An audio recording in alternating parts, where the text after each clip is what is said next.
V8 mounted low under the carbon fiber hood of a Ford Mustang GT3.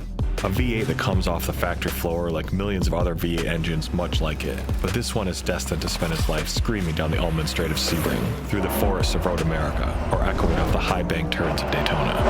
This engine isn't just powerful, it also has to be reliable. It has to be able to withstand the rigors of 24 hours of constant thrashing by drivers battling wheel to wheel and asking everything from it. It has to deliver incredible performance, reliability, and it has to do so under some of the harshest conditions a machine could endure. It's been machined, massaged, tuned, and hand-assembled specifically for this task. The task of enduring. The task of winning races.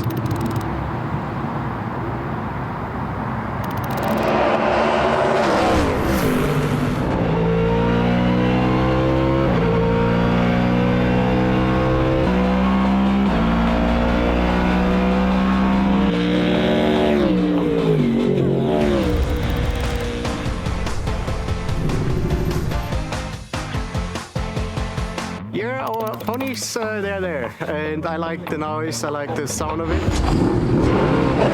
But what I like about our engine is it's there always. It's not like peaky, it's not like low, it's like the whole band.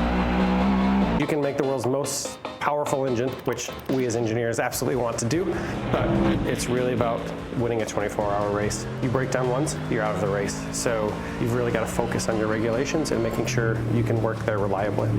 For sports car racing and endurance racing with balance of performance, there's really no benefit to making, 1,000 horsepower and running everything right on the edge. Robustness and reliability is really the key, especially when you're racing for 24 hours.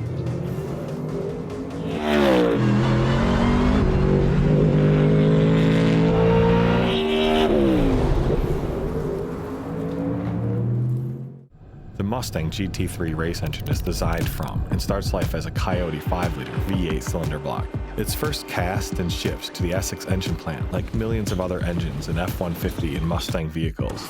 First, it's specifically milled and bored on the factory assembly line to 5.4 liters of displacement. GT3 block is a little bit special, but it's built on, by regulation, it has to be built from 5-liter castings and base machining. So what we do is we work with Essex Engine Plant, and we've kind of designed a couple of special machining features for us, all derived from production. So maybe the coolest thing I've done at Ford Performance is that when we needed GT3 parts, I actually called up Essex Engine and said, hey, I need a block. We've got our own production code. They'll type it in, they'll process it, put it in the schedule, and it just goes. It's checked over and then shipped off for a few finishing machining touches. From there, it goes to M Sport in England's Lake District, where it's meticulously assembled by hand by some of the finest technicians in the world. The best way to describe M Sport is we started as purely as a rally team, working only for Ford. We realised that if we can make an engine competitive in that type of environment, there's no reason why we can't do it in other areas.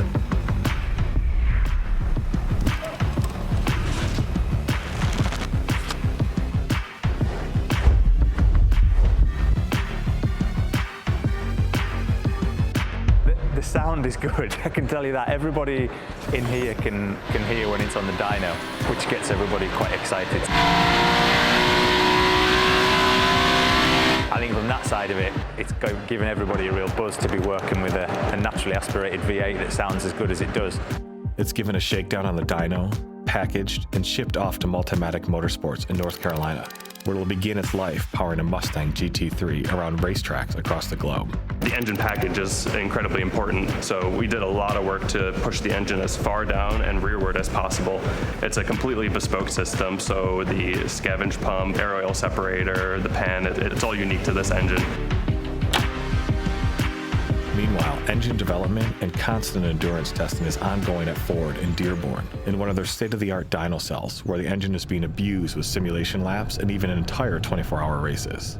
Historically, we used to just run the engine dyno. So back in the Ford GT race car days, we would just run the engine dyno for durability. So you're not incorporating the feedback from the driveline into that test. So what we did is we set up our powertrain cell. So it's a cell on the Dearborn campus at Ford. So we will run simulated races in the dyno with the full driveline and powertrain.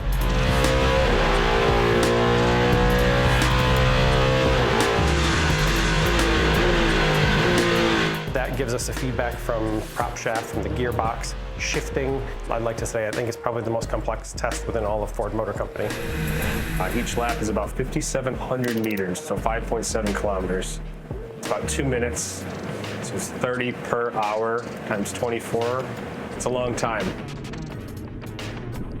On a program like GT3, you can really touch every part of the engine. You can do a lot to it to really modify. How does the torque come on? How does the power peak and dive off? How does it drive?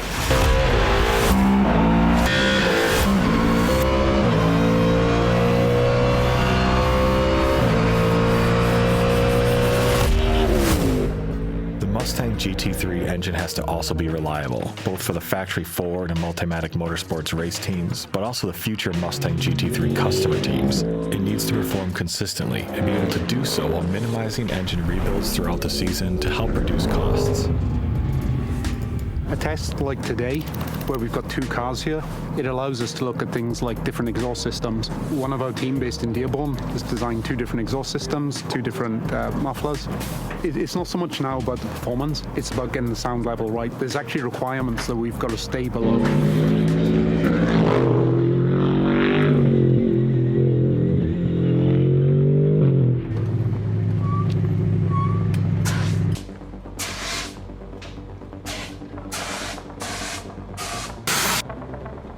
Don't know exactly what happened there, but we think that some of the residual oil from the Road America issue where we lost the oil line, like just kind of impregnated the carbon fiber on that side. And so right there, we were just breaking in quieter mufflers also, and they build, I think, some more heat, especially when you're breaking them in and burning them out. That heat, I mean, we're talking about like it's, you know, it's a 1/4 inch from the muffler pack to the carbon, and it just seems like it just caught the carbon on fire again. I believe that's it, because it's just the rocker which is And completely that's the burned. side that we had all the oil go to the Yeah. rear. Yeah, Everything that was went to it. Was side. it was just an extension of what we did 3 weeks ago. So we just put new rocker panels on and kind of give it another go.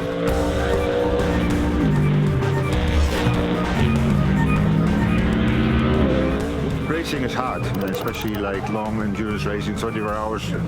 Obviously, you need to run the car properly, but it needs to be reliable. You know, you need to have the fastest car. If you can continue constantly doing your stints, you might be on the podium. You know? How many things can we test in an environment that's under our control versus at a race where it's out of our control? So we keep going through the list, trying to get more mileage, trying to make sure we push the engine into areas that a driver may push it into. And for every test we do, we think of another one. The list never gets shorter, it tends to get longer until you're out of time. The biggest thing for me is that we're doing laps with no issues. That's a big thing to me. You know, we have 2 months till we're on track at Daytona, like real life roar, basically going racing. So I think the more laps we can turn, the better off we are. We've had a timeline and a plan, and we've got all the right people and everything in place. The things that we don't know or that we can't control, that's what I worry about. Is something going to come that we're not expecting that derails us?